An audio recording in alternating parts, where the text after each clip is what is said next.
Bienvenidos a La Píldora Roja, un espacio donde interpretamos el entorno político, económico y empresarial del Ecuador. Yo soy Gustavo Isurieta y hoy conversamos sobre subsidios. Para ello nos acompañan en el panel dos invitados de altísimo nivel. Regresa a nuestro panel Jorge Calderón Salazar, analista económico. Gustavo, gracias por la invitación y siempre un gusto estar aquí en La Píldora Roja. El gusto siempre lo tenemos nosotros de recibirte, Jorge. Bienvenido de vuelta. Y también está de vuelta con nosotros Pedro Romero Alemán, profesor universitario. Buenas tardes, Gustavo. ¿Cómo están? ¿Cómo estás, Jorge? Un gusto estar aquí de nuevo. Es un placer tenerte, Pedro. Enseguida comenzamos a discutir, pero antes revisaremos el punto de mira.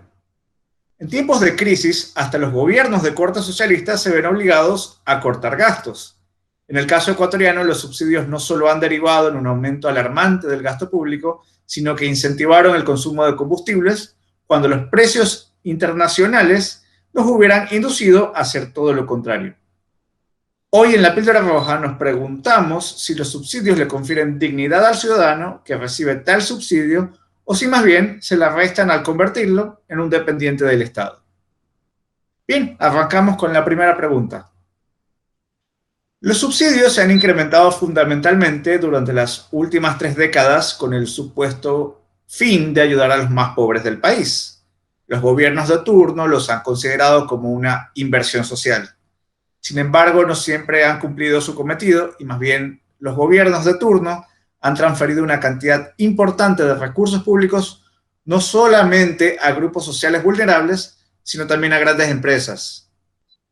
Desde su perspectiva,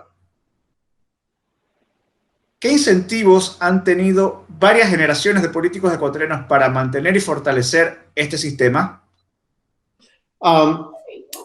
Bueno, efectivamente, nosotros tenemos más o menos entre el año 2010 y 2019 el monto de subsidios al diésel, gasolina y gas licuado de petróleo es más o menos en promedio 3.000 millones de dólares. Entonces, de ese monto, el 50% es gasolina. Es decir, de esos 3.000 millones en promedio que dije, en esa década, el 50% representaba el subsidio que se pagaba a la gasolina. Al diésel, perdón, específicamente al diésel. El otro 30% más, es decir, ya sumando 80, eso era el resto de las otras gasolinas, extra, super, etc. Y solo un 20% es el subsidio del gas licuado de petróleo, el gas doméstico, básicamente, como lo conocemos. Eso es importante tener en mente, que entre el diésel y las gasolinas, el resto de gasolinas, más o menos entre el 70 y el 80% representan el subsidio, ¿no? Ahora, con respecto a tu pregunta de qué grupos típicamente se han beneficiado de esto, hay algunos estudios que se han hecho por académicos de Quito, de Guayaquil, también a nivel internacional, y en todos los estudios se señala que cuando uno divide la sociedad ecuatoriana en quintiles, entiéndase esto por tomando la distribución de ingresos de todo el país, y uno divide de manera de quiénes son los que ganan, por ejemplo, a partir de $100.000 al año, de $60.000 al año, así. Entonces, estos son quintiles, entonces se divide en 5 partes la distribución de ingresos. Lo que se ha encontrado es que los subsidios a la gasolina, etcétera, inclusive al gas, se reparten, y déjenme darles el número preciso, se destinan mayormente a las clases más pudientes. ¿No? Las clases que tienen más dinero. El de la gasolina, aquí tengo las cifras, el 53% lo recibe el quintil más alto. Estos son datos hasta el 2019. El diésel, el 34%, el quintil más alto, es decir, las personas que tienen más ingresos en el país. Entonces, ahora, por ejemplo, uno podría preguntarse, ¿pero por qué los subsidios que en principio tienen este objetivo de ayudar a los más pobres, a los de los quintiles más bajos, por qué ayudarían o llegarían, en este caso, sobre todo el de la gasolina, más del 50%, beneficiando a las personas de mayores ingresos? Simplemente preguntémonos en nuestro alrededor quiénes tienen vehículos propios y quiénes no. ¿Y qué tipo de vehículos tienes? Porque, por ejemplo, uno puede decir, bueno, mi primo tiene un carro de 1.200 centímetros cúbicos, o sea, un carro pequeño, ¿ya? Bueno, ese carro necesita combustible mucho menos en cuanto a galones a la semana para rodar y probablemente funciona bastante bien con una gasolina extra. En cambio, los carros que son 4x4, etcétera, las van, semivan, etcétera, en la medida que no sean híbridos, obviamente, demandan más galones y además también utilizan más rápido hasta aquí, y si tienen motores de 2.0 en adelante, típicamente van a requerir más gasolina cada vez que se presiona el pedal. Entonces, ¿y quiénes tienen esos carros 4x4, esas van? La gente obviamente que los pueden adquirir, que no somos todos los ecuatorianos, ¿no? Entonces, y en ese sentido, no era de extrañar que ¿no? A fines más o menos, Jorge me puede corregir, pero creo que fue a fines del 2018, en que se eliminó el subsidio a la gasolina súper, ¿no? Y ese fue como el primer paso que se dio para tratar de reducir la carga de los subsidios que tenía el gobierno ecuatoriano. Entonces, ese paso fue en la dirección correcta, porque efectivamente les está diciendo a las personas, paguen los precios de mercado y ya no subsidiado. Y con eso hay un tema importante que hay que tomar en cuenta, y es que yo vivo en Quito, y ustedes que están en Guayaquil a lo mejor no lo sienten tanto porque la ciudad es más plana y todo, pero aquí en Quito, al ser un valle, y hay sobre todo en el centro de Quito, es bien angosto, si ustedes se deben acordar las veces que han venido acá, entonces el smog es más tangible, por decirlo así, ¿no? Se siente más la contaminación. Entonces, por un lado, en general, en este caso, bueno, tiene que ver con los buses también, que está subsidiado. Y entonces todo esto genera un medio ambiente un poco más complicado. Esa es como una consecuencia no necesariamente intencionada del subsidio. Y entonces, solo para resumir esta parte, ¿no? La gasolina, el diésel, son los grupos que mayormente han recibido los subsidios son grupos de ingresos altos. Y en el caso del GLP es quizás probablemente un poco menos, no tengo los datos precisos, pero igual no es atípico encontrarse casos de restaurantes que sin deber usarlo usan el gas licuado de petróleo, pero lo que se encontraba más bien en los estudios también con respecto al gas licuado de petróleo, lo que es más preocupante es que debido a su bajo precio, que es el precio más bajo de la región, hace que sea sujeto de contrabando en las fronteras tanto al norte como al sur. Entonces, cuando es sujeto de contrabando, el que se beneficia ya no es el pobre, sino un grupo específico de personas que contrabandean con ese combustible, que lo compran barato aquí, subsidiado por nosotros, y luego lo venden 4 o 5 veces más cruzando la frontera, ¿no? Entonces, a la larga estamos subsidiando esa industria, por decirlo así. Y ahí le doy el paso a Jorge. Un gusto compartir contigo el programa. En efecto, todo lo que menciona Pedro es así. Y ahí entra justamente al análisis la factibilidad de seguir brindando los subsidios, porque los subsidios deben tener 3 características. La primera de ellas es que tienen que ser de carácter temporal. Hablando de los subsidios en forma general, tienen que ser de carácter temporal. ¿A qué me refiero con esto? Cuando un gobierno brinda un subsidio a X población, es porque de alguna forma ese segmento poblacional no tiene los recursos, ingresos u otro factor incide para que no tenga a su disposición un bien o un servicio, ¿verdad? Entonces se lo busca poner a un precio más bajo de tal manera que asiste al alcance monetariamente hablando para poder adquirirlo. Pero ¿qué pasa con subsidios también como bono de desarrollo humano, por mencionar otros, aparte de los que ha mencionado Pedro, que familias o personas de estas llevan 5, 10, 15, 20 años recibiendo el subsidio? ¿Dónde está la mejora en su calidad de vida? Nunca se dio la mejora de calidad de vida que buscaba justamente el subsidio.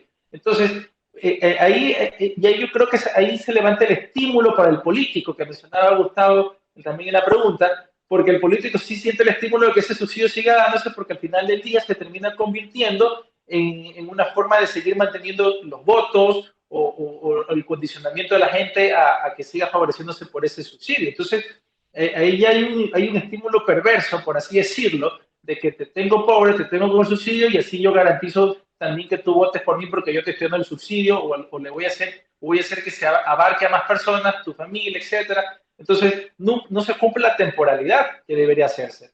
Otro aspecto fundamental es que los subsidios tienen que estar sustentados en ingresos permanentes, si es que, asumiendo que los quiero seguir brindando, ¿no? ¿Verdad?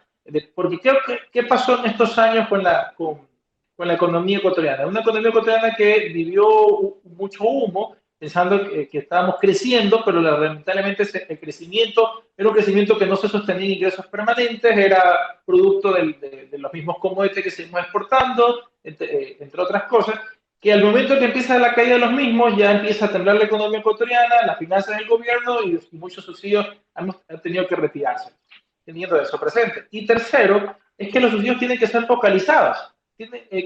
Partamos de que yo quiero seguir ayudando a esas personas que lo necesitan. Ojo, hasta que mejore su nivel de vida o supere las condiciones por las cuales recibe el subsidio, ¿no? ¿Verdad? Tienen que ser focalizados, es decir, de tal manera que lo reciba reciba quien lo tiene que recibir. Es decir, estamos seguros de que los que tenemos algún tipo de vehículo es porque tenemos las condiciones para pagar un precio liberado. Pero aquel que va, por ejemplo, en una transportación pública y no tiene un vehículo, me parecería pertinente que esa transportación pública también por X tiempo mantenga el subsidio hasta que mejoren las condiciones de las personas que usan esa transportación pública. Pero en todo caso, regresamos al primer factor que decía, que tienen que ser temporales, tienen que ser analizados, ya no ser direccionados políticamente, sino técnicamente lo mismo. Puede ser que su génesis fue técnica, por así decirlo, pero en el proceso, en el interín de estos años que ya, de los 40 años que tenemos democracia, porque el subsidio de los combustibles surge en los 70, ¿ya? Ahí se hace desvío, se torció esto y ya es más un tema político antes que técnico. Incluso se recordarán, Gustavo no tanto porque Gustavo estaba más chiquito, Pedro y yo ya estábamos, el gobierno de Bucarán, a Bucarán le perdonaron todo, pero cuando se quiso meter con el subsidio del gas, se lo bajaron, simple y sencillo. ¿Por qué? Porque la gente ya lo asumió como un derecho y ese es el problema de los subsidios. Yo era muy chico, pero recuerdo claramente la escena cuando Bucarán tuvo que irse porque quiso meterse con el subsidio de la gasolina por sugerencia de los asesores argentinos que tenía. Así es, entonces imagínate, vemos eso en una situación porque la gente lo termina asumiendo como un derecho. Si no me lo puedes quitar, es decir, y pasó eso en el 2019 con las protestas sociales que digamos que estaban justificadas y que después se torcieron también en el transcurrir de los días. Pero ese es el problema cuando brindas un subsidio y no le haces entender a la gente, oiga, no es una dádiva, no es un regalo. Se lo doy para que mejore sus condiciones de vida, mejore su calidad de vida, pueda tener ingresos para cubrir otras cosas, pero oiga, le va a durar poco tiempo. Pero si tú tienes a alguien que recibe 5, 10, 15 años el subsidio, automáticamente la gente piensa que ya es un derecho adquirido y pobre que se lo quites. Pobre que se lo quites. El gobierno cae. Los políticos le da de todo cuando un presidente empieza a hablar de tocar subsidios, le da de todos los políticos porque saben que se acaba una forma de tenerlos amarrados a las personas, por así decirlo. Entonces, llevando el tema de los combustibles que mencionaba Pedro, en efecto, yo creo que hay segmentos poblacionales importantes que pueden pagar un subsidio, un precio liberado. Últimamente muchas voces de los que no conocen bien cómo se comporta el tema del precio de los combustibles dicen, no, el gobierno ya está subiendo los precios. No, y toca aclarar, es decir, no, es la fórmula que se adoptó cuyo factor principal es el precio del petróleo a nivel mundial. Entonces, ¿qué pasaba hace varios meses cuando el crudo estaba por los pisos y el precio era bajo? Nadie reclamaba, pero ahora todos reclaman porque sube. Es decir, eso la gente tiene que entender que es el vaivén de la economía, simple y sencillo. Creo que como hemos estado en una economía muy estatizada, que el gobierno está metido, la gente no entiende esos conceptos de que el precio está el precio de los combustibles está a precios de mercado y va a haber un vaivén. Hay momentos que nos va a favorecer, otros momentos en los que no nos va a favorecer, pero eso es parte justamente de cómo una economía puede manejarse sin trabas, dejando recursos para otras cosas importantes que hacer, porque al final del día es un costo de oportunidad. Si todo lo que mencionaba Pedro también de lo que se da por contrabando, si cuánto dinero no ha perdido el gobierno nacional, y no todos, hasta los más dados a la izquierda, han perdido cuánto dinero por contrabando que se ha ido de los combustibles. Es decir, ¿qué podríamos haber hecho con esos miles de millones de dólares adecuadamente utilizados? Ese es el problema de los subsidios. Y también, y ahí otra cosa también importante a tener presente, hay que tener controles, por supuesto que sí, pero cuidado, pasamos del contrabando hacia afuera al contrabando hacia adentro. ¿A qué me refiero con esto? Digamos que una bombona de gas que se vende normal, que debería venderse unos $23 la bombona de 10 kilos, digamos que yo al gobierno establezco un subsidio en el cual le doy, Pedro es beneficiario del Bono de Desarrollo Humano, y como él está en el listado, le voy a decir, Pedro, usted recibe el subsidio de $20, solo presente este ticket, por así decirlo, en la distribuidora de gas que lo va a comprar. Pero Pedro dice, no, yo para qué, no necesito, puedo cocinar con caña y se lo vendo a Gustavo, el ticket de $20 se lo vendo a Gustavo en 10, que sí tiene para pagar. Pero ¿qué sucede? Gustavo gana, porque ya no paga 20, sino que paga 10, y Pedro gana 10 y antes no ganaba nada. Entonces, cuidado si el contrabando hacia afuera, se hace un contrabando hacia adentro, porque no va a haber controles adecuados. Entonces, sí que es importante que se revise el tema de los subsidios, se dé a quien se lo tenga que dar, pero haciéndole entender también que es un tema de temporalidad y buscando obviamente que se mejore la calidad de vida de las personas, utilizando otros instrumentos, reformas y otros mecanismos más, de tal manera que la persona sea consciente de que estos van a ser temporales y que de alguna forma también va a estar en sí, tanto en la población como en el gobierno, que todos vayamos hacia adelante, todos mejoremos nuestras condiciones de vida para hacer cada vez menos uso de los subsidios.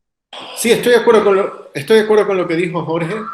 Efectivamente, bueno, me enfoqué en la parte de los subsidios de combustibles en general, pero obviamente en Ecuador tenemos, ese es un tipo de subsidio, ¿no?, que ha existido siempre, o al menos en los 70, como también señaló Jorge, pero también tenemos otros subsidios, entre esos el del bono solidario que mencionó Jorge, que es una transferencia de dinero focalizada a personas de ciertos ingresos. Y como decía Jorge, lamentablemente también ha tenido estos problemas de la falta de graduación, como se sabe decir. O sea, estos programas de transferencias monetarias internacionalmente se justifican en la medida en que permiten que la gente los utilice por un tiempo y luego supere esa vulnerabilidad económica y avance, ¿no? Progrese, se mueva socialmente hacia arriba, como se dice. Pero cuando son de manera permanente, cuando las mismas personas están ahí por muchos años recibiéndolas, ya no, más bien hay que cuestionar el programa. Un poco lo que también pasó hace algunos años, me parece, durante el gobierno de Correa, es que sacaron a unas personas que parecían sí lo necesitaban y pusieron a unas personas por temas políticos. Entonces, hay un poco también se da esos tipos de problemas. Ahora, también hay estos, no hay que olvidarse que estos subsidios cruzados, que tienen que ver con el tema de, por ejemplo, servicios como de agua potable o de energía eléctrica en Ecuador. Ahora, hay un tema que yo a veces lo trato bastante con la gente aquí y que tiene que ver con, porque probablemente el problema de transporte me parece que es más penoso aquí en Quito que allá en Guayaquil, por muchas razones, por el pico y placa, por las calles más angostas, ¿no?, etcétera. Entonces, una de las cosas que uno observa aquí es una enorme escasez de transporte público. ¿Y cómo se mide eso? Bueno, mira las colas de la gente que está esperando los buses, son enormes en casi todas las paradas. Y en hora pico obviamente enormes, y en ciertas horas pico ya no tanto. Pero, y esto era así aún antes de la pandemia, ¿no? Ahora, el problema del transporte es doble, porque tenemos el subsidio a los combustibles, que como mencionaba también Jorge, hay gente que se acostumbró, y los transportistas es uno de esos grupos, no pobre por si acaso, ¿no?, los dueños de estos transportes, que se ha acostumbrado a tener estos subsidios, ¿no?, y a generar beneficios propios para ellos en base a estos subsidios. Pero al mismo tiempo es un sector donde los precios, las tarifas del bus es regulado, ¿no?, y actualmente está fijado y por mucho tiempo efectivamente ha estado en 25 centavos, ahorita dicen 35 centavos, otros dicen 40, etc. Y entonces eso también refleja un poco la falta de mercado que ha existido allí, ¿no? En el sentido de la oferta de buses y de transporte de buses, y de las alternativas que han habido. En ese sentido, por ejemplo, hemos llegado a una convergencia en el Ecuador, en el que, y sobre todo en Quito, en el que uno ve las líneas de buses donde todas tienen el mismo color, todas internamente son las mismas, etc. No es que son los buses más limpios necesariamente, hay sus excepciones, pero no es que son, no, tampoco son los más seguros, ¿no? Mucha gente que dice me robaron es justo en el bus, ¿no? E inclusive campañas de acoso de las mujeres se hizo aquí en Quito en base a lo que pasaba en los buses, o sea, no es realmente el mejor transporte del mundo, eso hay que reconocerlo, y tiene estos dos problemas. La una, el subsidio al combustible, que hace que los transportistas se acostumbren y se vuelvan un cartel, y el otro es este tema del control sobre las tarifas, que allí efectivamente, por ejemplo, hay... dado que los buses son de propiedad privada, ¿no? O de cooperativas, etcétera, no es necesariamente un bus público, a diferencia quizás de a veces aquí están tratando de, bueno, aquí tenemos las ecovías y todo, pero aún la ruta la marca el municipio y ellos tienen algunos buses en las famosas metrovías, pero de ahí el resto todos son buses privados, compañías privadas. Entonces, en ese sentido, lo que no ha habido es, quizás Jorge todavía se acuerda, pero yo sí me acuerdo cuando había un poquito más de competencia, había busetas de todos los tamaños, ¿no? Y de todos los colores. Y de hecho, yo recuerdo las busetas que tenían televisor adentro. Y hasta aire acondicionado. En Guayaquil había unas que circulaban con aire acondicionado. Ya eran más tipo furgoneta. Y desaparecieron eso. En algún rato que dijeron, no, todo va a ser igualito, todo es el mismo precio, etcétera, ¿no? Entonces, eso se ha perdido. Y es en parte por este control, ¿no? Entonces, al menos la industria de transporte tiene este problema severo de, digamos, que por dos lados está afectada, ¿no? La una es el subsidio a los combustibles, que ahorita los transportistas se están quejando, y la otra es el tema del transporte al bus, ¿no? Que ahí viene el debate de, ¿a quién subsidiamos? ¿Al dueño del bus o al usuario del bus? ¿No? La teoría económica, la evidencia económica dice, bueno, subsidia al usuario porque él es la demanda y sabe, digamos, va a recompensar al bus que lo trata mejor con ese subsidio. En cambio, subsidiar al que oferta, en este caso al que pone el bus, probablemente lo va a mantener tal cual como está, ¿no? Que lamentablemente son industrias cartelizadas, es decir, de alguna manera restringen la competencia, afectando al usuario. Y repito, esto se ve en la falta de buses, se ve en el maltrato que uno recibe dentro de los buses, robos, etcétera, cosas, todo lo demás. No son limpios, etcétera. Entonces, todo eso lamentablemente está producido por estos problemas. Sí, mira, y concuerdo con Pedro en ese sentido también. Es importante quién va a ser el beneficiario de ese subsidio. Y creo que cuando participé hace un momento no lo precisé, es el dueño del bus, el que maneja la cooperativa o lo recibe el usuario final. Es decir, claro está que quien debe recibir es el usuario final, porque al final del día esto es como cualquier mismo servicio que voy a consumir en el mercado. Yo consumiré el que me trate mejor, el que me venda el mejor servicio, y esa época hace ya poco más de 25 años ya no se ve, que tú veías unos buses relativamente bien establecidos que te brindaban buen servicio, aire acondicionado, incluso algunos cobraban más con la categoría de solo sentados. Ahí ya me puse ahí, pero a recordar algunas cosas de la juventud cuando me tocó andar en bus en algún momento. Decía, solo sentados, pagabas un poquito más, pero tenías tú ese servicio porque querías ir solo sentado, y ahí algunos ya, digamos que innovaban, por así decirlo, ya dentro de televisor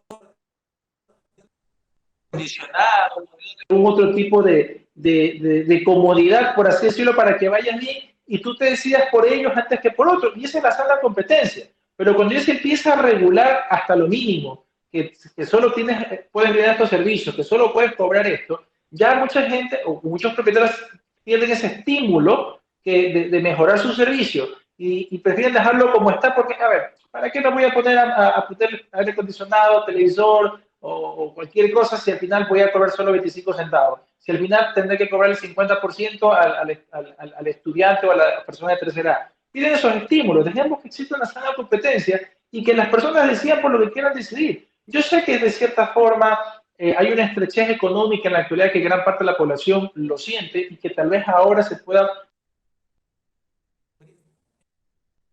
algún tipo de subsidio, pero eso debemos recordar que tiene que ser una especie de transición para llegar a un escenario ideal en la cual todas las cooperativas de buses compitan por rutas, compitan por mejorar sus servicios, qué quieren colocar, qué quieren ofrecer. Y las personas estarán dispuestas a pagar más en tanto en cuanto, como bien lo dice Pedro, me traten bien desde el saludo, me brinden comodidades, ya no existan asaltos, ya no existan acoso, que muchas personas que puedan andar tranquilos en los buses, porque a veces sucede eso. Es decir, las personas sienten mucha inseguridad al momento de transportarse en un bus, partiendo incluso hasta del mismo maltrato que tiene de ciertos choferes, ¿no? Ya no lo generalicemos, pero que no te tratan bien, que te suben a la carrera, al vuelo, como dice el algo popular, que no te dan los puestos para las personas de tercera edad, para respetar a las mujeres, sí, tantas situaciones que ves ahí. Entonces, la gente no va a querer pagar más porque no siente el servicio. La gente está dispuesta a pagar más cuando se dan cuenta no del precio, sino del valor que le están ofreciendo. Y eso un poquito a veces también son conceptos que la gente no entiende y piensa que precio y valor son sinónimos. Entonces, que es un problema que nosotros que estamos aquí lo conocemos hasta la sociedad, que no tiene nada que ver uno con otro, por aquí lo toman como sinónimos. Entonces, pero la gente tiene que entender. Yo creo que estamos en un momento importante, ya considerando la presidencia de Guillermo Lasso, para que la gente en estos 4 años entienda ciertos conceptos y avancemos como economía en general a una economía que los subsidios sean entendibles por todos, que los reciban quienes los tienen que recibir, que la temporalidad es eso, un cierto segmento de tiempo, que no exista asignación política de los subsidios, sino una asignación técnica, y vayamos liberando. Ahorita estamos hablando de la transportación, pero le vayamos liberando otros servicios del otorgamiento de los subsidios. Yo creo que sería algo muy importante que el gobierno avance en ese sentido, porque nos ha quitado muchos recursos. Yo creo que el costo de oportunidad es altísimo, es evidente lo que nos ha costado una política de subsidio, insisto, y no solo de los combustibles, de todo el desarrollo humano, en fin, todos los que se han inventado, para poder tener una economía mucho más sincerada, unos recursos que se puedan utilizar para lo que realmente se necesita utilizar o direccionar. Y yo creo que ahí está el reto no solo del gobierno, sino de todos, para que colaboremos en ese mejor entendimiento de los subsidios y que también los muchos sectores dejen de lado ya el hecho de que tienen que defender esos subsidios a rajatabla. Vimos qué pasó en los últimos 2 meses. En abril hubo protestas por parte de los transportistas interprovinciales y el 1 de mayo subieron sus tarifas. Después vino, y Pedro lo sabe, protestas en Quito de los transportistas urbanos. Guayaquil lo pasó hace unas 3 semanas. Los taxistas amarillos también andan por ahí buscando que pesquen. Entonces, se generan muchas circunstancias que podemos evitar si realmente todos entendemos los conceptos y todos realmente aportamos en buscar hacer una economía mucho más sincerada. Justamente hacia allá quiero ir, o sea, y voy directo al grano. ¿Ustedes creen que la sociedad ecuatoriana pueda salir de esta dependencia de los subsidios?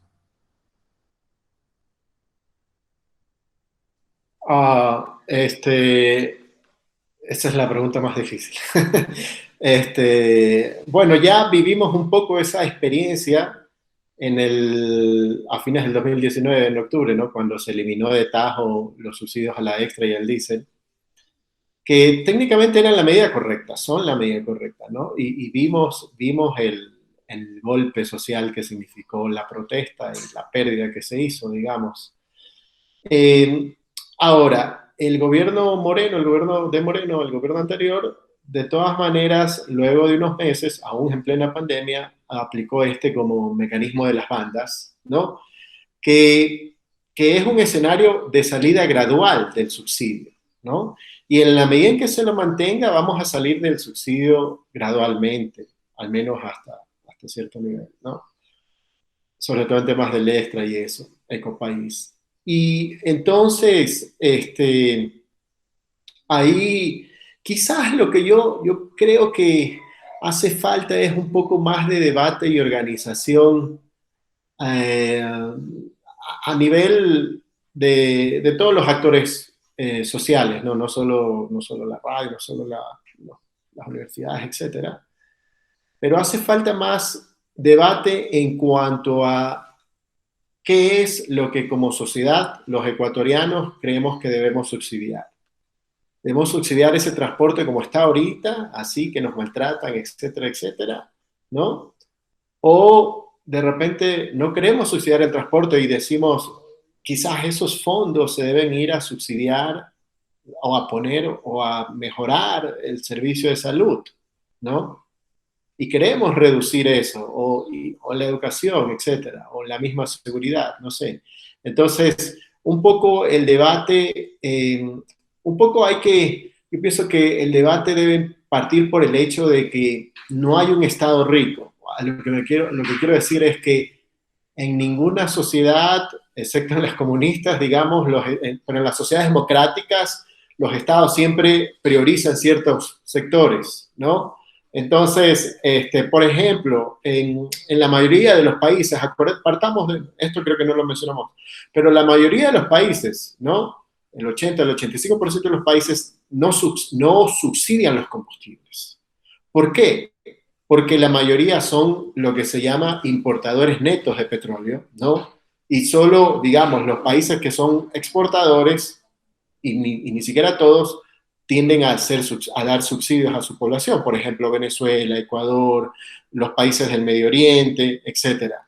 Ni siquiera Estados Unidos, que en los últimos años pasó a ser exportador neto también de petróleo, subsidia. Es decir, en estos países es tal el reconocimiento de que hoy en día los combustibles, los fósiles, contribuyen al daño medioambiental, que inclusive es normal que uno vaya, no sé, países, inclusive aquí en América Latina, algunos como Perú, pero países sobre todo como Estados Unidos o España o Reino Unido. Y cuando tú vas a llenar tu tanquero, te sale el precio de la gasolina, que es el precio de mercado, o sea, unas 3 veces más que aquí o 2 veces más que aquí, dependiendo de cómo está el precio del petróleo. Y además un impuesto, o sea, más IVA. Entonces, gastó tanto, más IVA, ¿no? Porque efectivamente no hay subsidio ni nada de eso, es como un producto más, como cuando te compras un producto más en la economía. Entonces, en ese sentido, creo que en la sociedad debemos debatir, dado que los recursos del Estado ecuatoriano no son infinitos, ¿hacia dónde queremos poner esos recursos? ¿Dónde, para ponerlo en lenguaje un poco así de economía, pero lo más sencillo posible, dónde vamos a obtener el mayor beneficio o el bienestar de la población en general? ¿No? Porque todos los estudios, esa es la verdad que quizás falta más divulgación, todos los estudios que se han hecho sobre los subsidios en el tema de combustibles, gas, etcétera, señalan que se benefician ciertos grupos específicos que no son los más pobres del Ecuador. Entonces, eso es lo que debemos, digamos, terminar y decir más bien, no, yo recuerdo que hace algunos años se discutía este tema de, bueno, eliminemos el subsidio general al gas como está ahorita, pero subamos $5 o $3 al bono solidario para que aquellos que están identificados según los indicadores de la encuesta de condiciones de vida, etcétera, de los indicadores de pobreza multidimensional que ahora hacen y todo lo demás, ellos que sí se han identificado que merecen o que reciben el bono, a lo mejor ahí subamos, ¿no?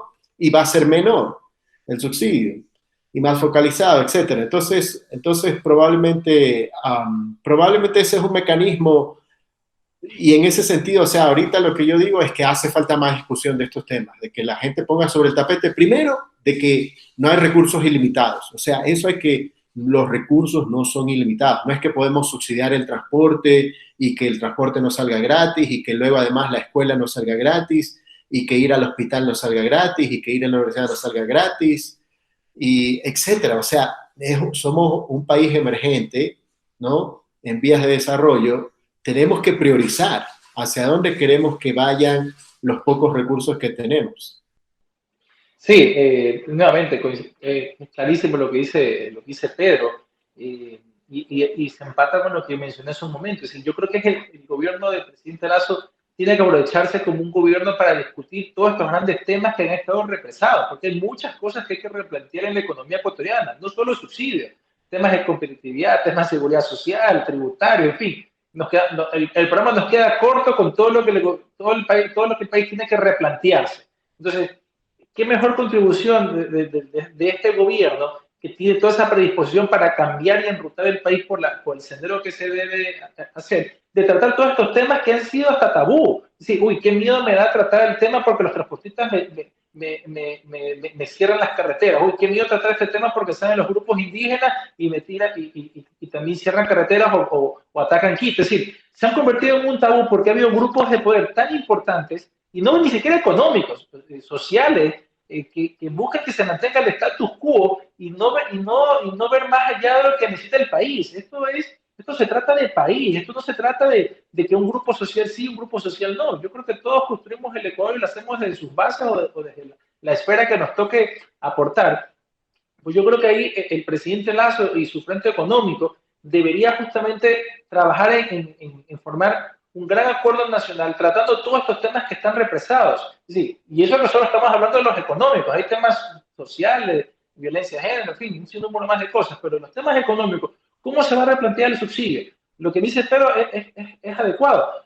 ¿Vamos a destinar el subsidio al combustible, por mencionar un ejemplo, o lo destino a desarrollo humano? ¿Dónde va a haber la mayor contribución? ¿Dónde va a haber el mayor beneficio a esa población que está siendo afectada o que recibe un subsidio? O por último, desaparezcamos todos, pero porque tengo estas propuestas. Es decir, conversemos, que la academia participe, el sector empresarial, todos los sectores estén representados en mesas de diálogo para que se trate de una vez por todas estos temas y se replantee el país que se quiere. Ya no podemos seguir con el país en donde había un gobierno o un Estado empresario, o donde había una toma de poderes, o donde había incluso un control de precios acérrimo que lo que te generaba era desestímulos para que el productor venda, porque al final del día, ¿de qué le sirve mejorar su producción si va a estar sujetos a controles de precios? En fin, todas esas cosas tenemos que replantearnos y decidir cambiar. Yo creo que, insisto, el gobierno del presidente Lasso podría aportar en ese sentido para que todos digan, bueno, esto se necesita, esto se requiere, los recursos pueden ir mejor en este sentido antes que el de acá. O lo hizo Costa Rica ya en los años 40 cuando decidió decir, no quiero ejército, quiero invertir todo hacia otros sectores, a sectores productivos, a los sectores sociales, al sector de educación. Pero fueron decisiones de país, que incluso no solo el presidente las puede tomar solo, sino porque tiene que sentir el apoyo decidido de todos los grupos, porque esto no se trata de que el presidente tiene la varita mágica y a la casaña y ya el país, ya estamos en primer mundo o somos Dubái. No, esto se trata de que todos aportemos, economistas, abogados, todos, sectores políticos, económicos, sociales, hasta los religiosos tienen que aportar en ese sentido para construir la nueva sociedad, para construir el nuevo país. Puede sonar tal vez utópico, pero yo creo que si durante estos 4 años el gobierno se plantea aparte de todo lo que tiene que hacer, ¿no? Se plantea ese delineamiento de construir el país que se quiere, que es lo que yo creo que todos los que votamos por el presidente Guillermo Lasso es porque buscamos un nuevo concepto de país, no el país de los últimos 14 años o de los últimos 60, 70 años, un país que realmente por fin ya progrese, un país que por fin ya crezca, y va a crecer en tanto en cuanto tenga los recursos utilizados adecuadamente.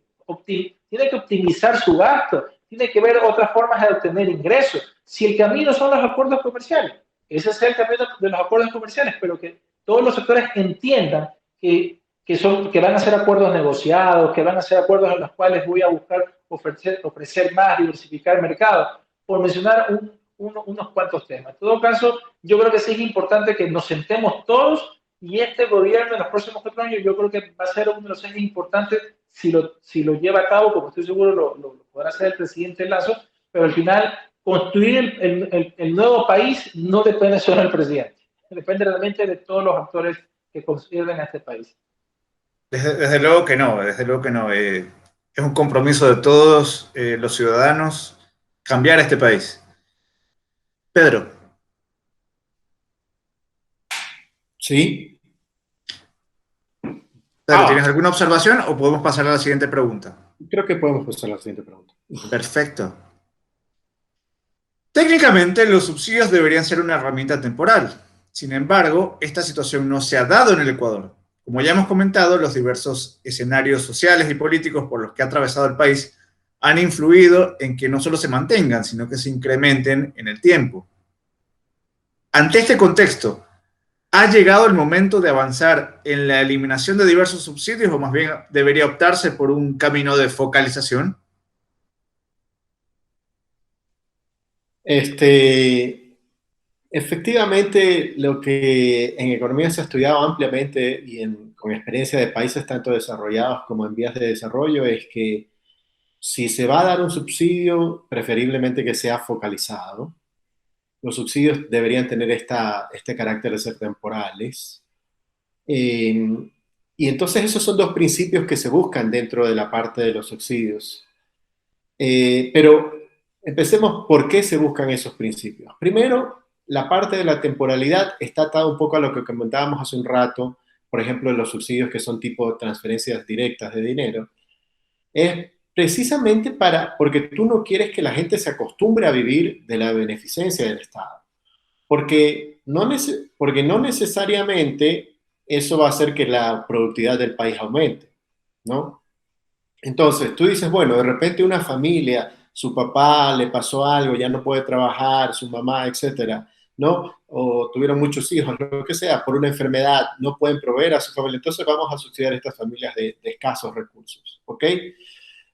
Tratando de que eventualmente ese subsidio ayude quizás al hijo o a alguno de los hijos, hijas, y salgan de esa situación y vayan haciendo lo que yo decía hace un rato, una movilidad social hacia arriba, ¿no? Un poco una manera de ver es que el progreso es eso, es salir de esos estratos socioeconómicos bajos e ir progresando. Eh, Ahora, solo hay un paréntesis, ¿no? Vivimos en una época en que yo a veces no sé si esto es lo que siente Jorge, que también trabaja en la academia, pero cuando yo estudiaba, que no fue hace más de unos 25 años por ahí, 23 años estudiaba digamos, en el pregrado, este, para mí el objeto fundamental de un desarrollo, inclusive la manera en que juzgabas a un gobierno, era la manera en que la gente salía de la pobreza. No necesariamente el tema de la desigualdad, que me parece que ahora es el tema que está ahí más presente. Y no es que no sea importante, lo es. Pero el tema es que en la medida en que la gente deja de ser pobre, obviamente se te reduce la desigualdad. O sea, es una consecuencia de políticas enfocadas a hacer que la gente, que haya progreso, ¿no? En las familias. Es decir, más familias progresan, entonces más familias dejan de ser pobres, la brecha se tiene que ir reduciendo. Es decir, un Ahora, país con movilidad social. sí, exacto, exacto, ¿no? Entonces, ese es uno de los, como quien dice, por eso digo, me parece que ahora es como que la gente lo único que le preocupa es la desigualdad y como que no importa si progresas o no progresas o es completamente algo que inclusive ya se han olvidado, me parece. Y entonces, lo cual es preocupante porque tú puedes alcanzar la desigualdad hasta por decreto, o sea, puedes decir, es propio a los que tienen más riqueza de esto y le doy a los más, y ya está, estamos igualitos. La pregunta es si va a ser una buena sociedad, si a partir de ahí va a seguir conviviendo bien o no, o sea. El resultado está muy cerca de aquí, el resultado es Venezuela. Claro, sí, no, entonces hay ejemplos de eso. Entonces, um, y como les decía, ¿no? Está ahí este tema, y ese, o sea, quería hacer ese paréntesis de cómo yo veo los subsidios como un mecanismo temporal. ¿Por qué es que se dicen que tenían que ser temporal? Porque se partía del hecho de que el objetivo de toda familia es progresar, y en ese sentido no quieres quedarte siempre toda la vida recibiendo el bono. O que tus hijos, o sea, 3 generaciones ahí, 5 generaciones reciben el bono. No, ese no es el objetivo. Entonces, luego está el tema de la focalización, ¿no? ¿Por qué es importante? Precisamente por los temas que hemos venido hablando aquí durante el programa y por los temas que tanto nosotros hemos escuchado y los ecuatorianos han escuchado que se ha discutido, a veces hasta por los gobiernos, aunque con bastante timidez, de que efectivamente un subsidio generalizado termina favoreciendo a los que tienen más recursos, ¿no? O en el caso de los transportistas, a un grupo específico que se beneficia, o sea, genera beneficios a partir del subsidio, y no es que son pobres en general. Y en ese sentido, hay que tomar en cuenta que técnicamente por eso se dice focalicémoslo para que solo aquellas personas que identifiquemos a través de un censo, etcétera. Obviamente, la parte técnica tiene que estar bien hecha, ¿no?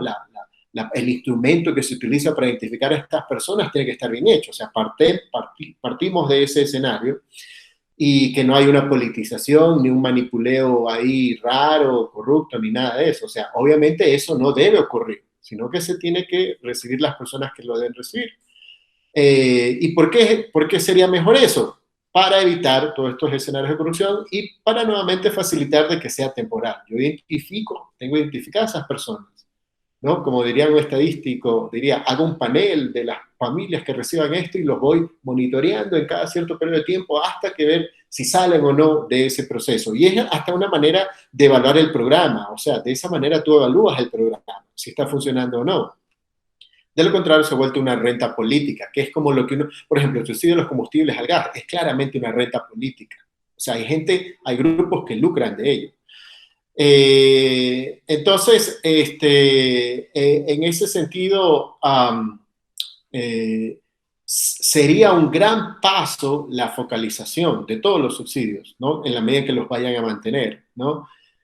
Yo sí creo al menos que el de la extra ya se debe eliminar, el Ecopaís probablemente van a dejar algo del diésel, del gas, pero esos deberían al menos ser focalizados. Y nuevamente viene lo que decíamos con Jorge, pero ¿a quién le damos el subsidio? Nuevamente, técnicamente se señala que debe ser mejor a la demanda o al usuario antes que al que ofrece el servicio. Entonces, esas son las ideas, digamos, que se deducen de todo lo que se ha aprendido empíricamente en estos años en economía. Sí, en efecto, hay que focalizar, hay que medir los tiempos en cuál debería cada uno de estos ser focalizado. Lo ideal sería que no existieran subsidios, pero eso tampoco es utópico, contraproducente y realmente el país se incendiaría, insisto, por lo que hemos hablado, ¿sí? Por los derechos adquiridos de las personas. Pero en todo caso, sí debemos avanzar hacia un sinceramiento de la economía. Subsidios que podríamos ya ir desmontando y que de alguna forma, pero ya también ya gradualmente se lo viene haciendo, son de los combustibles. Es decir, los combustibles realmente es evidente ahí de que lo están recibiendo los niveles socioeconómicos que sí tienen para poder costearlo. Porque incluso aquella persona que se compra un auto que usa súper es porque ha pagado más por ese tipo de vehículo que alguien que está comprando un vehículo que utiliza extra.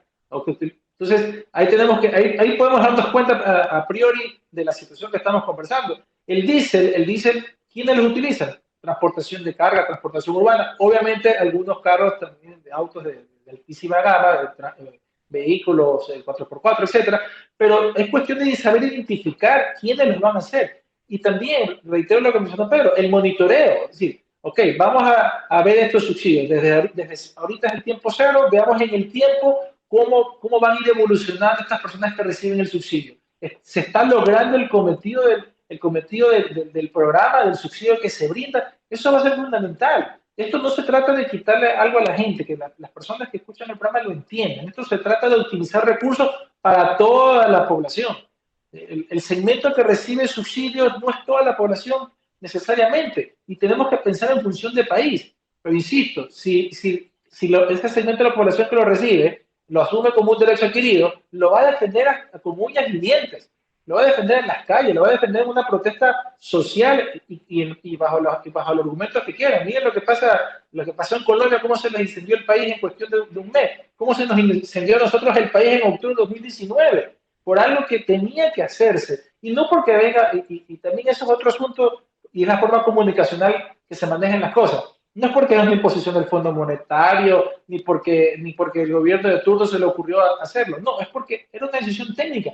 El gobierno cada vez se veía con una necesidad apremiante de mejorar u optimizar los recursos por una crisis económica que ya para ese tiempo eran cuatro años sumidos, ya 6 en la actualidad. Entonces yo tengo que ver cómo utilizo mejor los recursos. Y si yo sé que tengo un saco sin fondo, que es los combustibles, en los cuales el contrabando es más que evidente, el gobierno optó adecuadamente en ese momento para hacerlo, pero ya hubieron otros componentes políticos que se detonaron y otros actores que también lo aprovecharon negativamente para convulsionar el país, pero son decisiones que tienen que tomarse. y en aras de mejorar los recursos. Si el Ecuador lleva años en déficit, años trabajando, funcionando a punta de endeudamiento, ya no puede seguir, ya no podemos seguir así. Yo creo que es hora de que, por eso le decía, nos replanteemos qué país se quiere, qué subsidios se tienen que quedar, cuál es la gente que lo tiene que recibir, cómo los voy a monitorear para ver si efectivamente se logró el cometido. Y eso es lo que le ha faltado también mucho a los gobiernos de turno, y es medir si realmente está generando un impacto positivo en la mejora de la calidad de vida. Y lo han hecho o por desconocimiento o por conocimiento, porque si saben, ¿y por qué digo lo segundo? Porque si yo sé que mejora, saldrán de la pobreza y ya no los puedo tener supeditados al tema político o al de prebendas electorales que se terminan convirtiendo en muchos de los subsidios. Y recordemos, por ejemplo, un famoso subsidio, para hacer un paréntesis histórico, bueno, no subsidio, pero un caso similar, el famoso crédito 555 que planteó Correa cuando subió en el 2006, $5.000 al 5%, a 5 años plazo. Wow, suena bonito, efectivo, vamos a apoyar al emprendedor. ¿Qué terminó pasando con eso? No se lo quería cobrar. Carteras vencidas por encima del 60% del Banco Central del momento, CPN, cuando cada uno lo tenía, y se terminó convirtiendo en un auto más de corrupción. Todos sabemos lo que estamos aquí, que cuando se mandaba a estas personas que se contrataron, que incluso incrementó la burocracia, los verificadores, para ver si realmente estaba constituido el negocio, les pagaban entre 100 a $200 para decir que sí, y la persona no lo pagaba o lo pagaba, pero no utilizó para el fin que era al cual se quería contribuir o al cual se quería direccionar. Es decir, son tantas cosas, tantos recursos que hemos perdido como país por estos planes o programas sociales que pintan bien, pintan bonito, pero no son perdurables en el tiempo. No hay ingresos que los sostengan en el mediano y largo plazo y que de alguna forma se convierten en una bomba social, porque cuando se lo intenta quitar o hacer algo, realmente ahí vienen los problemas. En todo caso, hace falta control, hace falta seguimiento, generar estadísticas si realmente las cosas están mejorando. ¿Cuántas personas pudieron haber salido de la pobreza utilizando mejor el recurso? Y la gente entienda el costo de oportunidad que existe al no utilizar los recursos públicos, que bien decía Pedro, son limitados, no hay en abundancia. Aquí incluso estamos hasta dolarizados. Cada recurso que cuenta tiene que llegar, pero de fuentes confiables, inversión extranjera, exportación, en fin. Y no lo ponemos a pensar en eso. Es decir, ¿qué cosas no más pude haber hecho si utilizaba estos recursos de los combustibles en vez de subsidios, fomentando a emprendedores, fomentando a la pequeña y mediana industria, mejorando la competitividad de los pequeños agricultores para que no tengan que pedirle protección por 20, 25 años cuando viene un acuerdo comercial? Es decir, tantas cosas que pudo haber hecho. Yo creo que todo eso que perdimos o dejamos de hacer por brindar subsidios más de 40 años es lo que nos tiene que poner a pensar si realmente queremos seguir con esta política de subsidios o darle el mejor uso a los mismos.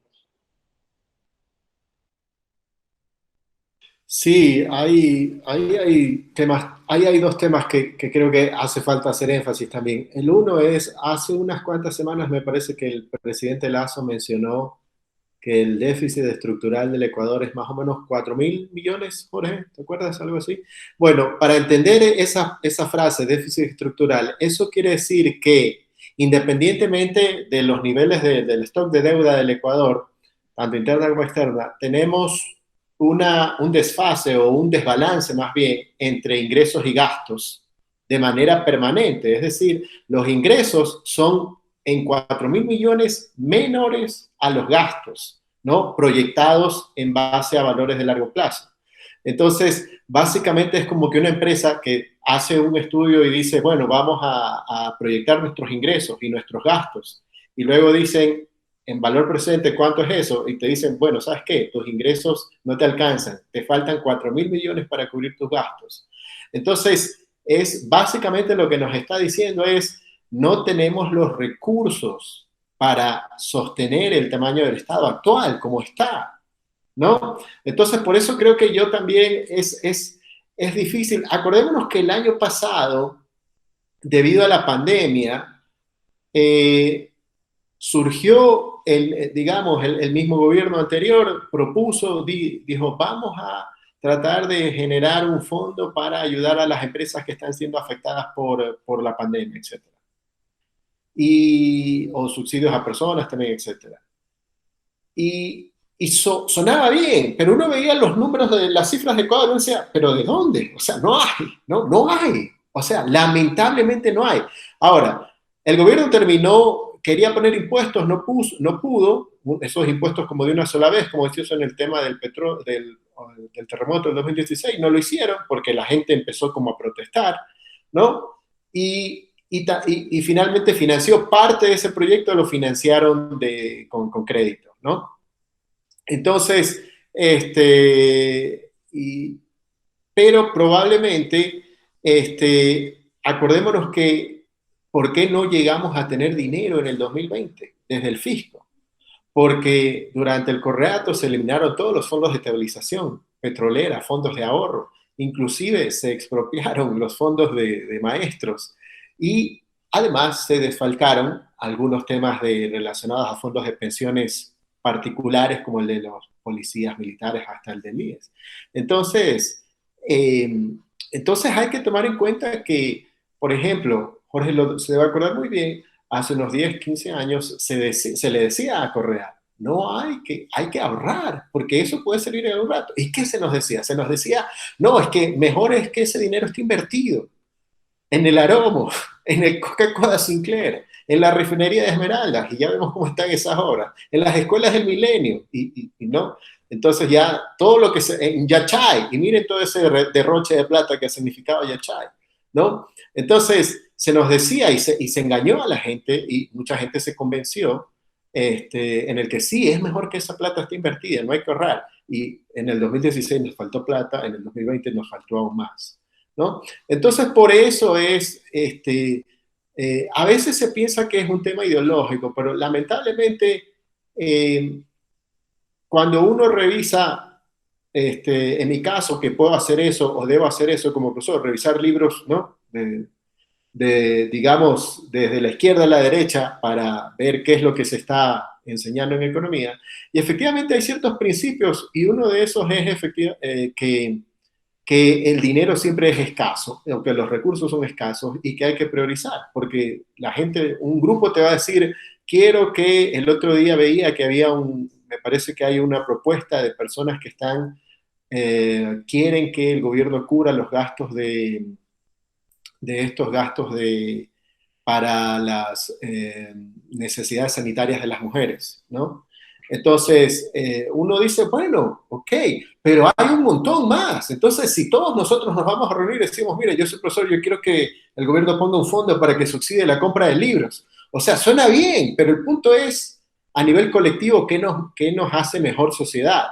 Entonces, yo pienso que eso parte del hecho de este tema. Lamentablemente creo que el presidente no profundizó más ese concepto, pero el tema del déficit estructural es eso, nos está diciendo no hay plata, no hay plata.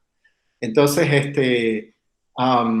luego tenemos el otro tema de esto de las protestas, que los hemos mencionado aquí ya, y Jorge mencionaba lo de Colombia. La verdad es que entristece, yo tengo colegas de Colombia y les digo, oye, ¿qué pasa en tu país? ¿No? Pero entristece ver, porque las protestas tienen un efecto económico importante. Hace poco salió un estudio del Banco Mundial donde básicamente, o del fondo me parece, donde básicamente decían se puede perder hasta 2 o hasta 2.5% porcentuales del PIB por un par de semanas de protestas, dependiendo de la magnitud de la protesta, ¿no? Y de cuántos sectores estén implicados. Entonces esas protestas, parece que ahí lo que nos debemos preguntar es, ¿está funcionando la democracia? Porque se supone que cuando vives en democracia es a través de los canales democráticos que eso debe suceder. Es decir, los legisladores deben decir, miren, presidente, o sea, mis votantes dicen que o no prefieren que o no quieren esto, y entonces esa comunicación directa entre representantes de la asamblea y sus votantes debería mejorar de tal manera que la gente no tiene que salir a las calles.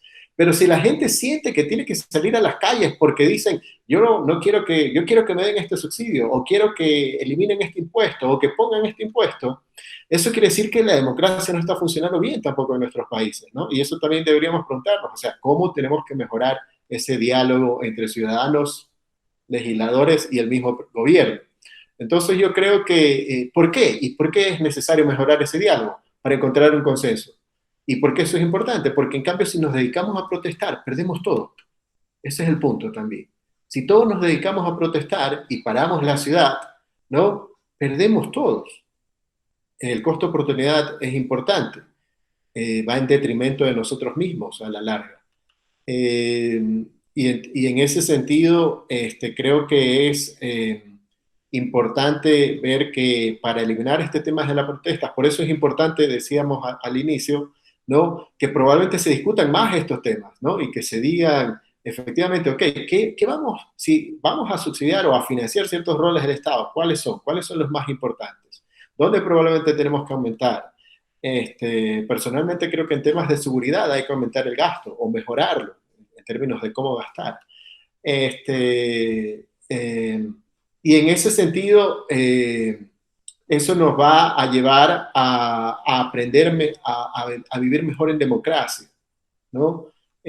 Porque, repito, a mí la protesta no es que tiene que estar prohibida, a lo mejor debe permanecer allí y ser un mecanismo de comunicación igual, pero no necesariamente de primera instancia. O sea, la primera instancia es los legisladores, no sé, los alcaldes, etcétera, los concejales, etcétera. Entonces, quizás allí faltan esos mecanismos de más comunicación para evitar que la gente se vuelque a las calles y que luego detengas el país y finalmente el panadero de la esquina no vendió, le tumbaron el local, tiene que volver a comprar las máquinas, el horno, etcétera, etcétera. Sus trabajadores no cobraron sueldo por un par de semanas o un mes, como lo que está pasando en Colombia. Entonces creo que eso también es importante tomar en cuenta eh, para, para estos temas, ¿no? Dialogar sobre los subsidios, sí, pero ¿cómo dialogamos? ¿No?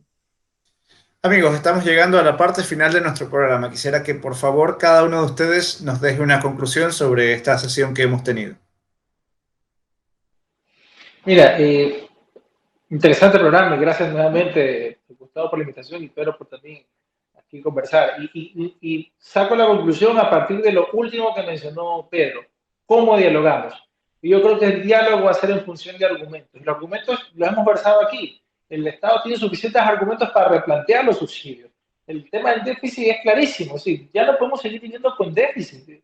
Eso ha sido la costumbre del Ecuador y ya no es sostenible. Ahora más que nunca que la pandemia visibilizó la estructura económica del país, yo creo que es más necesario poder replantear. Entonces, ahí está un camino, hay un déficit estructural importantísimo, 4.000 millones, estamos desfasados de ingresos y gastos en esa cuantía, y a eso hay que sumarle los atrasos y todo lo que se va generando por otras actividades del mismo funcionamiento del Estado. Entonces, está. Dos, sentar a todos los actores para que podamos dialogar y decir, mire, este es el replanteo del país que se quiere, qué más se puede agregar, qué contribuyen ustedes, para que se sientan incluidos, para que no piensen que esto es solo porque el presidente Lazo lo quiso hacer o porque solo los empresarios quisieron hacerlo, porque nunca va a faltar el que tenga su discurso recalcitrante y que diga, no, es que los otros se quieren llevar el país. No, sentar a todos los actores en función de sus niveles de representatividad y decirles, bueno, esta es la hoja de ruta, esto es lo que se quiere hacer y hay que hacer esto para lograrlo. Aparte de lo que yo les planteo como gobierno, ¿qué plantean ustedes? Y ahí buscar puntos de encuentro, porque al final del día yo creo que todos quieren que el país crezca, que el país mejore sus condiciones de vida, haya menos desigualdad, haya mejor seguridad, que este equilibrio se mantenga en el tiempo, y lo que los harían son en los cómo. Pero lleguemos de acuerdo a los cómo los voy a hacer. Pero a lo que yo debo llegar como país, eso debe estar clarísimo para todos. Entonces, ahí podemos ya empezar a sentir, ya que el Ecuador realmente es importante sacarlos todos adelante y priorizar. Esto no se trata de eliminar de tajo subsidios, sino ver quién los necesita, cómo hacer más eficiente que los mismos lleguen, que los utilicen adecuadamente y que sean temporales. Yo creo que esos 3 puntos verso mi conclusión, Gustavo. Sí, bueno, yo estoy completamente de acuerdo con lo que dijo Jorge. Y solo quisiera agregar el tema de, creo que el gobierno de Lazo es la oportunidad para que,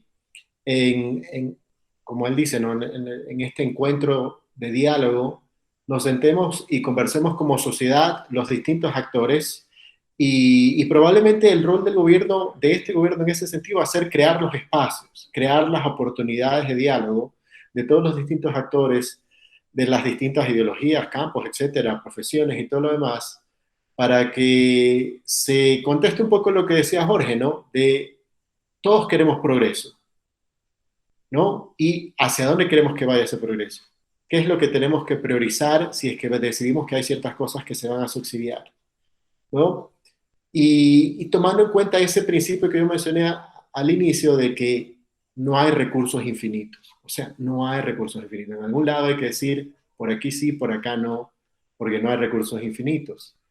Y proyectar hacia dónde queremos estar nosotros de aquí en 4, 10, 20 años como país, ¿no? O sea, queremos estar una y otra vez dándonos golpes en el sentido de pasar de protesta en protesta, de bloquear todo. Una cosa importante es que a veces no es lo mismo lo que algún dirigente político o sindicalista o de algún movimiento dice versus lo que la gente de a pie, como diríamos, desea, ¿no? Entonces, a veces los dirigentes también tienen su propia agenda, que no necesariamente está en sintonía con su gente.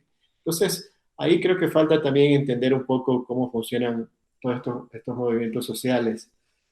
Y, y en ese sentido, solo para terminar, de que creo que con esta apertura, con estos espacios y como sin dejar excluidos a los grupos, se puede llegar a proponer un mejor país. Por todo lo expuesto, podemos concluir que lamentablemente el esquema de subsidios que ha imperado durante las últimas décadas en el Ecuador ha tenido como resultado un círculo vicioso de dependencia, en el que los pobres, pero también muchas empresas de todo tamaño y sector, viven de un asistencialismo que impide el desarrollo de actividades económicas y el aumento de la productividad. Las supuestas buenas intenciones de los políticos ecuatorianos, en lugar de ayudar a los pobres, han destruido el sistema de incentivos que generan el desarrollo económico y la reducción de la pobreza. Amigos, ha sido un verdadero placer compartir con ustedes este panel el día de hoy. Les mando un fuerte abrazo y les recuerdo que nos vemos en una próxima ocasión.